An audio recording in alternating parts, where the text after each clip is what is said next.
고린도전서 15장 35절에서 39절입니다. 누가 묻기를 죽은 자들이 어떻게 다시 살아나며 어떻게 몸으로 오느냐 하리니 어리석은 자여 내가 뿌리는 씨가 죽지 않으면 살아나지 못하겠고 또 내가 뿌리는 것은 장래의 형체를 뿌리는 것이 아니요 다만 밀이나 다른 것을 알맹이일 뿐이로되 하나님이 그 뜻대로 그에게 형체를 주시되 각 종자에게 그 형체를 주시느니라. 육체는 다 같은 육체가 아니다. 하나는 사람의 육체요, 하나는 짐승의 육체요, 하나는 새의 육체요, 하나는 물고기의 육체라.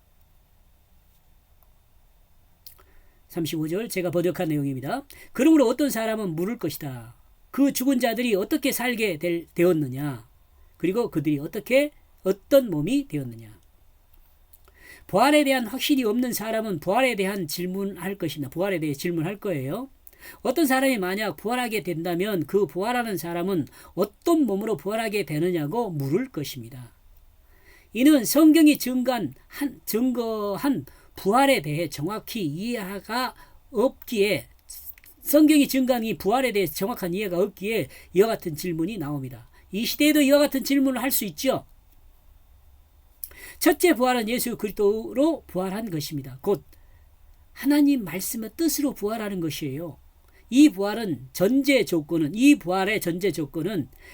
그 자신의 마음에 자신의 육체적 정욕을 따르는 자기중심이 죽어야 한다는 것입니다. 자기중심이 죽을 수 있는 것은 오직 한 길, 예수 그리스도의 그 대속의 십자가를 믿음으로 자기중심이 죽었다는 것을 믿는 믿음으로 되는 것입니다. 이를 믿음에 이른다고 합니다. 1장 17절 아닌가요? 이게 확인해 봐야겠습니다. 로마서 1장 17절로 알고 있는데요.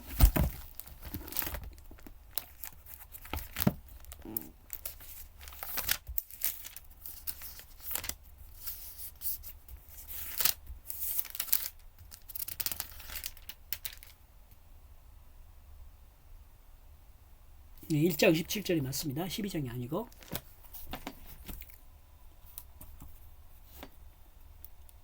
이 믿음이 있는 사람이 육체적 정욕을 따르는 자기중심이 죽음으로 그 죄사함을 받고 죽었으니까 그 믿음에 하나님의 뜻을 마음에요. 그 마음에 하나님의 뜻을 심게 됩니다.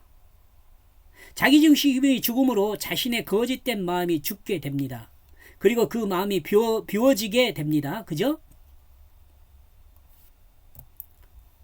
이 비워진 마음에 하나님의 뜻을 심는 것입니다. 하나님의 뜻은 진실입니다.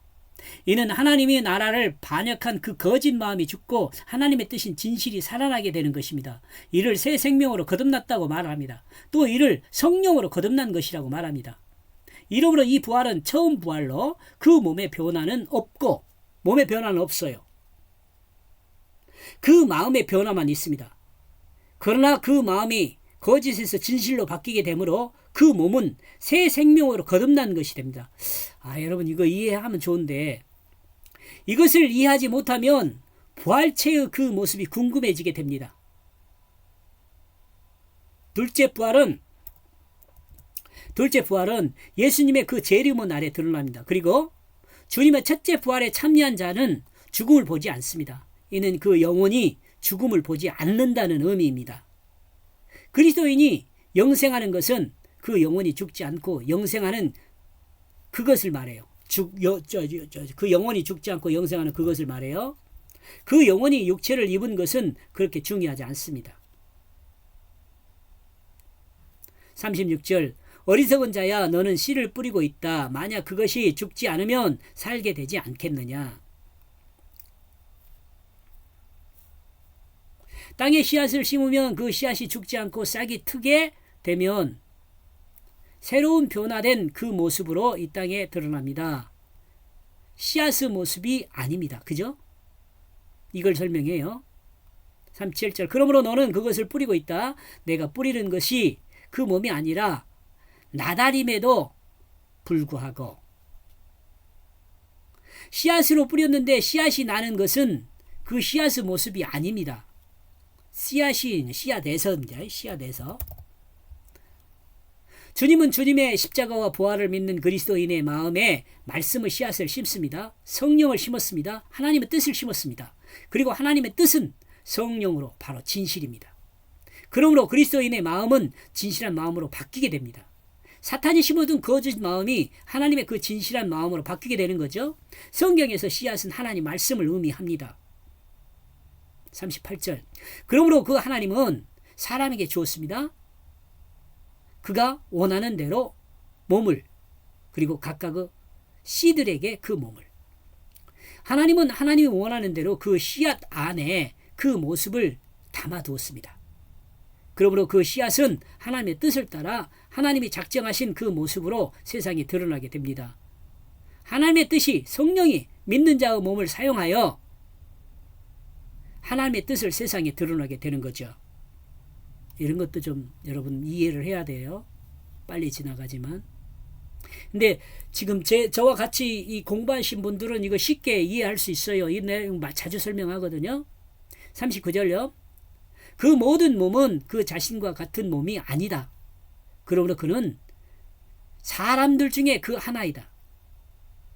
그리고 다른 몸은 동물의 몸이다. 그리고 하나는 새들의 몸이다. 하나는 물고기들의 몸이다. 씨앗의 모습은 같지만 같은 것은 사람의 모습으로, 어떤 것은 동물의 모습으로, 어떤 것은 새들의 모습으로, 어떤 것은 물고기의 모습으로 이 땅에 드러난다고 하죠. 씨앗이 심겨 죽지 않으면, 하나님의 뜻을 따라 생명으로 싹이 나면 씨앗의 모양이 아니라 하나님이 원하는 몸인 동물의 몸으로, 새들의 몸으로, 물고기의 몸으로 드러나도록 하셨습니다. 이 모습은 하늘에 속한, 땅에 속한, 그리고 물에 속한 모습입니다. 이 의미가 무엇인지 알지는 잘 모르겠어요, 제가. 다만 불교에서 말하는 윤회는 아닌 것으로 정리를 합니다. 하나님의 영광을 드러냄이, 하나님의 영광을 드러내면 하나님의 영광에 있고 땅의 영광에 있고 바다의 영광에 있는 것을 고린도전서 15장 40절에 통해 생각해 볼 수 있습니다.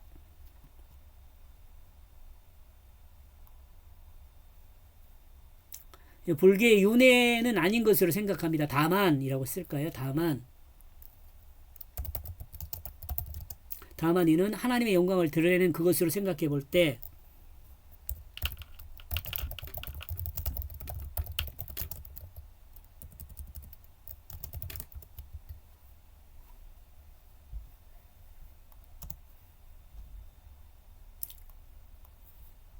하늘의 영광이 있고 땅의 영광이 있고 바다의 영광이 있는 것을 고린도전서 40장을 통해 생각해 봅니다. 이제 여기에 드러난 하나님은 새롭게 살기를 원하시는 하나님, 씨앗이 아닌 하나님의 뜻을 드러내는 몸으로 살기를 원하시는 하나님, 몸은 각각의 서로 다른 각각의 몸으로 살기를 원하시는 하나님. 우리가 할 일은요, 우리의 육체는 씨앗, 새로운 몸으로 살아야 한다. 거듭난 영적인 몸으로 살아야 한다. 각각의 특징을 가진 몸으로 살아야 한다. 적용해 보면은요, 우리의 육체는 씨앗이다. 예수 그리스도를 통해 거듭난 영적인 몸으로 살아 각각의 특징을 가진 몸으로 살아야 한다. 육체는 아니죠. 우리의 씨앗은, 우리에게 씨앗은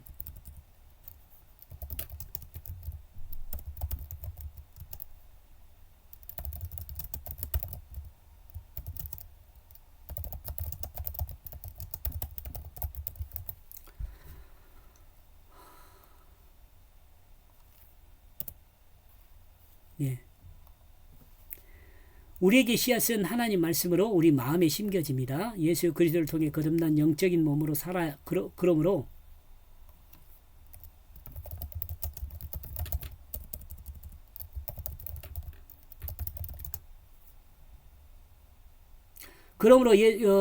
그리스도인은 예수 그리스도를 통해 거듭난 영적인 몸으로 살아 각각의 특징을 가진 몸으로 살아야 한다. 영적인 몸으로 각각의 특징을 가지고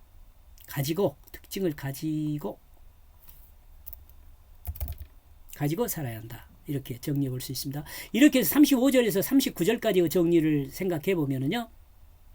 하나님의 뜻이 몸에 있어 그 몸이 뜻을 드러낸다. 이렇게 정리해 보았습니다. 여기까지 보겠습니다. 고맙습니다.